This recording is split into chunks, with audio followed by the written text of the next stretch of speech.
Hi, welcome to GPS. My name is Aditya, and I'm joined along with Saiduth. Let's just get right into it. After pole sitter Charles Leclerc failed to start due to a drive shaft issue on his Ferrari, Verstappen was able to control the race from the start and record his first Monaco win, capitalizing on what was quite a difficult day for his title rival Lewis Hamilton. Uh, More woes for Bottas as his shot for a drivers' championship blunders down the field. A mixed race for Ferrari and McLaren, although they both landed up on the podium with one car each. But for the first time in the turbo hybrid era, Red Bull is now on top of both standings. I think that was the highlight of what we had from the Monaco GP. What did you think about the race, either? You know what? Actually, going into this weekend, I was really not looking forward to the race. Okay, I have a strong aversion, at least towards tracks that are not really testing cars limits downforce wise. So I've never been a really big fan of the way in which the Monaco GP runs. But I don't know, after qualifying, it kind of spiked my interest, and I actually took the time to sit and watch the race. And I wasn't disappointed. I know a lot of people weren't either. Okay, I didn't want Max to win it this way, but at the end of the day, he did win it. And I think the highlight for me, and I hope for a lot of other people, was the fact that we had a really interesting podium. I don't think anybody would have expected this sort of a podium, least of all for Monaco GP, with Max Verstappen, his former old teammate Carlos Sainz, his former teammate Lando Norris, and Lando Norris's current sim racing teammate, again, Max Verstappen, on the podium. So I think that was a very unique way to end what is generally a boring Grand Prix. Yeah, man. I mean, I completely agree with that. It was surely quite a surprising podium which we eventually got. But I mean, you said it was not the best way for Verstappen to win, but I think if Verstappen had that lap in Q3, he might have got pole. So in some ways, this might have been redemption for him. Who knows? We'll never know. But then again, once we go into Monaco, you keep hearing this thing again and again that the most important day is qualifying. Is qualifying day. Track position is so important. Like if you're ahead of your if you're ahead of your rival in qualifying, you are most likely to keep the place barring any issue. Unfortunately, with Charles Leclerc, he had a touch with the wall after the swimming pool chicane, and well, that was the end of his race. I mean, what a Ferrari had thought. I mean, going through the process of changing the gearbox and all, we might never know, but. I guess this just kind of tells you about the kind of chances you need to take being in Formula One, because here, if you opt to change your gearbox, you lose 5 places. But then again, if you don't change it, you either have a chance of starting a race, but then you'll never know if you face any issues during the race or whatsoever. Either way, uh, it wasn't the most exciting race per se, because we had the all famous procession of extremely pricey cars going down Monaco yet again.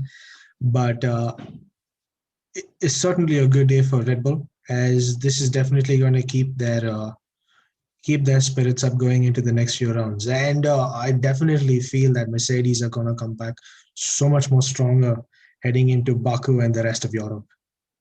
Oh yeah, 100%. I think it's, after Barcelona is a great way to kind of get rolled into the hardcore European part of the season.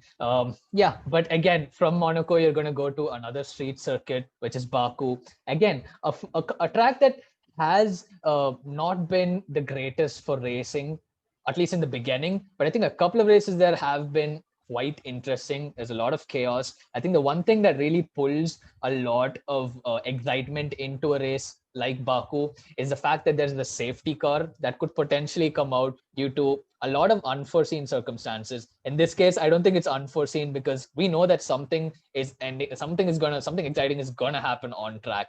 But speaking of safety cars, that's something that the Monaco GP did not have this time, surprisingly. So, you know what? Actually, I'm not complaining. I want to see all the cars finish. And I think every car bar Bottas got themselves across the line by the end of the race. The only DNF we had in the race happened off track in the pit stops. So I think all in all, surprising, but also really good to see very clean racing going on all throughout those 78 odd laps.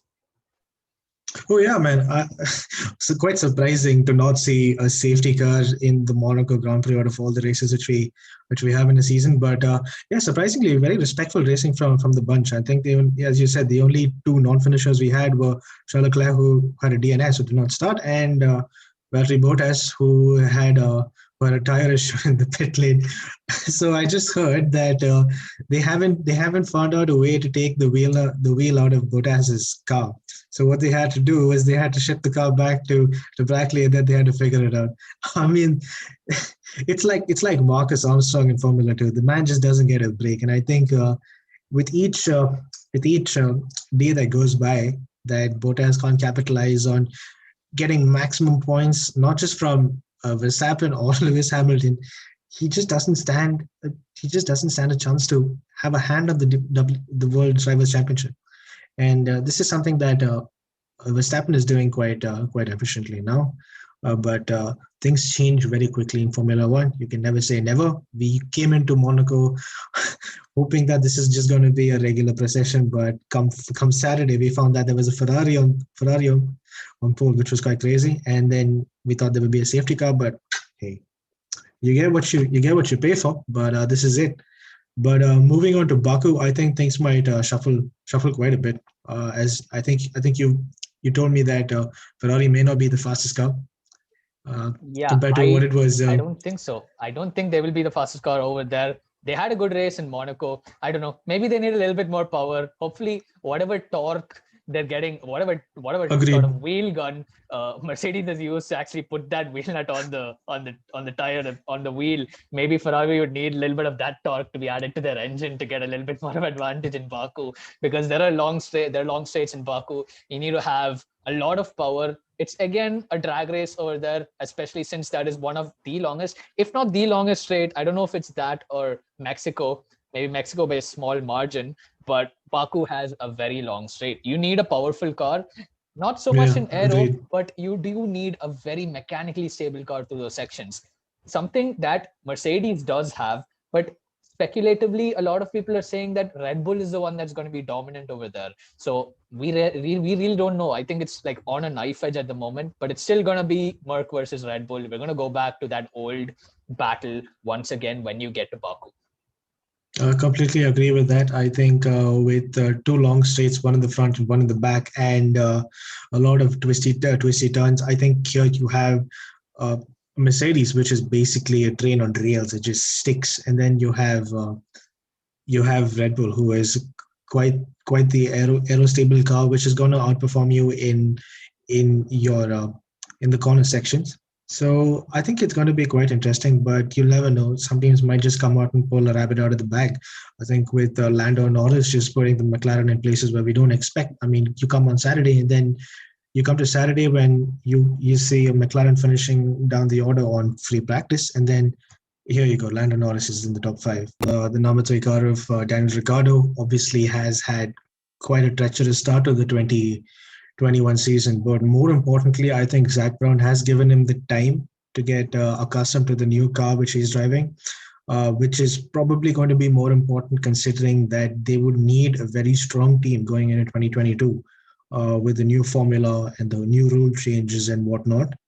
Uh, what do you think is going wrong? I've just heard that Dan Ricciardo is finding it really hard that he's trying to get used to the car at traction zones coming in and out of corners. I think that's one of the main issues he's told his engineers about. But I think this goes more in depth than that. No, I 100% agree with you there. Like you said, see, he's been swapping teams quite a bit over the past few years. And honestly, he's had a fair share of multiple types of engines. I mean, he was in the HRT long back.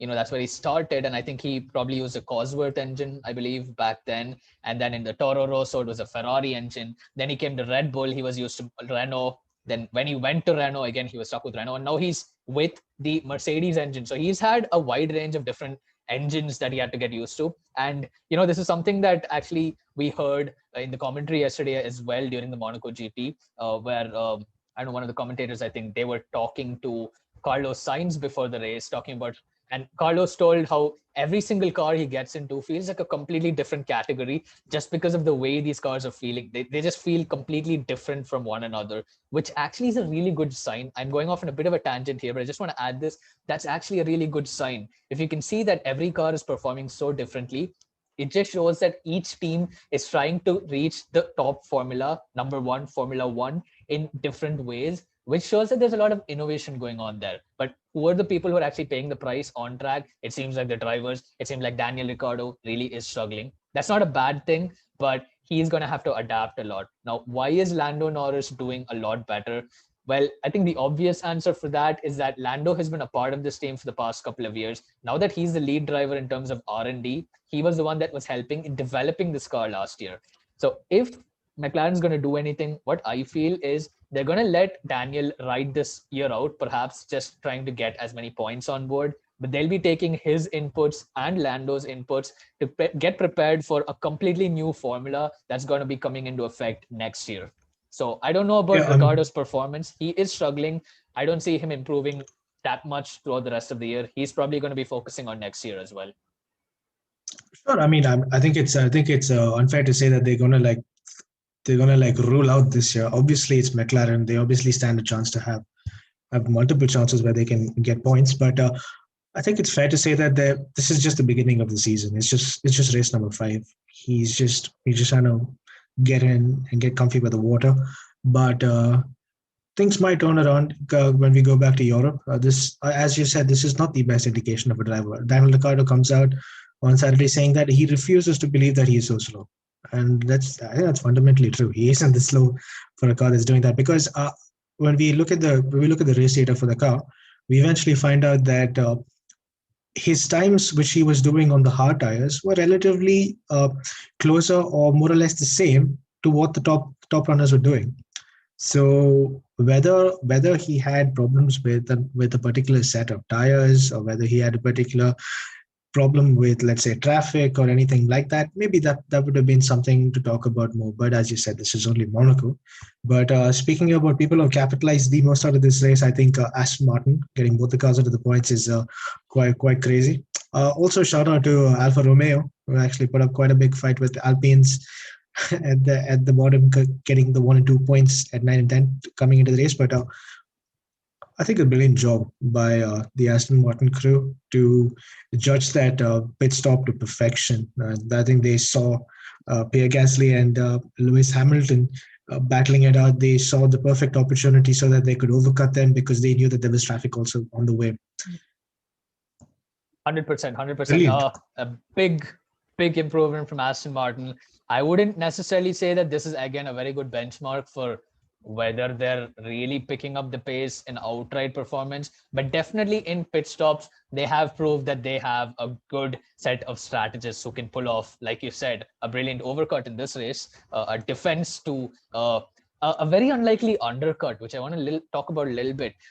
In a track like this, where you have so much traffic, what were Mercedes thinking doing an early undercut for a long stop with Hamilton? I understand the logic, but there were so many risks involved in that. Any thoughts exactly. on that? And no, but I think you're right. I think you fairly pointed out that Mercedes had a different idea in mind, but all of a sudden they were like, no, we have to do the opposite. Hamilton was racing so that he could go long. He was doing the one thing which he does best: reserve his tires. Although it is contrary to popular belief, he does a pretty damn good job with it. He does the one thing that nobody else can do. He keeps those tires safe. He jumps everybody, and then he pits, and then he has like a one-shot chance to get back into the podiums. He does that brilliantly, and all of a sudden we see Mercedes doing exactly the opposite for what they were planning to do. And Lewis said he was quite frustrated at the end of it. I mean, look at. We obviously can't say that this was the best option to do right now, because we're just armchair experts. But Lewis was quite furious about it. But this is just one race. But I think moving on to the end of the end of the race, and how we can pick out the winners and losers, I definitely feel that Mercedes did come out as one of the biggest losers, because they failed to maximize the number of points. Bottas too, I think, was quite unfortunate, because he didn't score points in the first place, and he just let the gap grow bigger to Verstappen or to Hamilton. And I think the last two losers of this race was Charles Leclerc, obviously, and the TV director, who did quite a job. Let's be honest. I'm not sure about that. That could be a little bit harsh. I mean, overall, if the race is boring, it's hardly the fault of the TV director, right?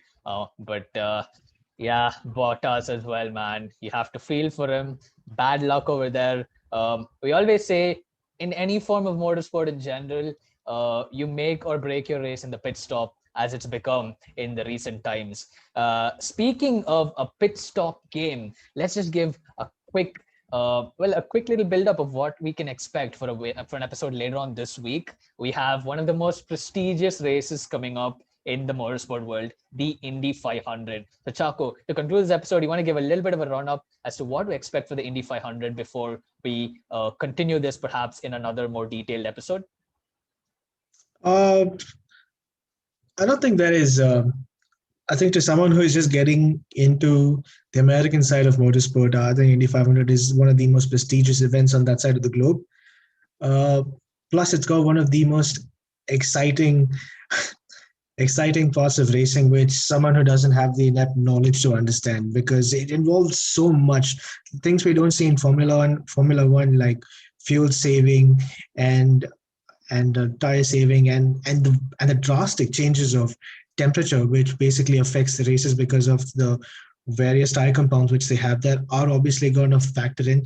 Plus, the fact is that you're racing on an oval, so the slipstream is so important, which we have seen drivers win from 14th on the grid. We've seen drivers win from 16th on the grid. So there is so much to look out for. You can never say never when you're watching the Indy 500, because in the last few years we have seen leaders drop from the penultimate lap of the race to lose the Grand Prix and give people in the second and third place the chance to win.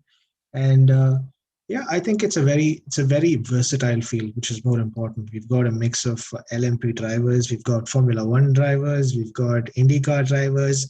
We don't have Jimmy Johnson racing this time, do we? No, I don't think so. I think it would have been fun. I think it would have been fun I to hope see he a would. If NASCAR he was driver in there, it. if he were there, that would be awesome. I hope he's there. I don't know. I didn't look at the quali results I yet, so think I need to just he's. double I think check. he's. I think he's switched the car. Number 48 is switched with. I'm not sure. I think it is. If he's there, I would expect him to be up there in the front. Obviously, the dynamics of an Indy car is completely different from a stock car, but he's an expert, at least in ovals. We know that he's a multiple champion and a multi-time winner of the NASCAR Cup Series. So let's hope he's on there. We have a lot of No, I don't former think open wheel Jimmy Johnson isn't. champions.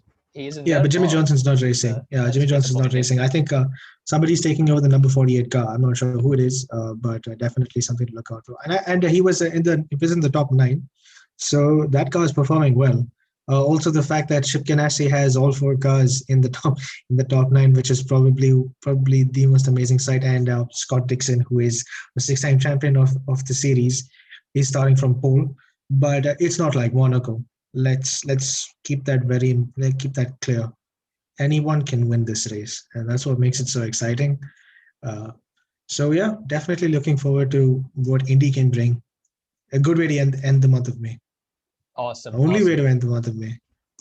Definitely. It's you're building up for one of the best races that we can hope for in the month of May, and that's going to happen at the end of this week. Anyhow, we will perhaps cover something a little bit more in detail regarding Indy. There are a lot of intricacies in that race, a lot to talk about, which hopefully we'll do in the upcoming days. But until then, I hope you've enjoyed this episode. And it's given you a good idea of what we think about the Monaco GP. We'd love to hear your thoughts in the comments below. On that note, this is Saiduth Ramesh signing off. Chaco, any last words as usual? Ragazzi.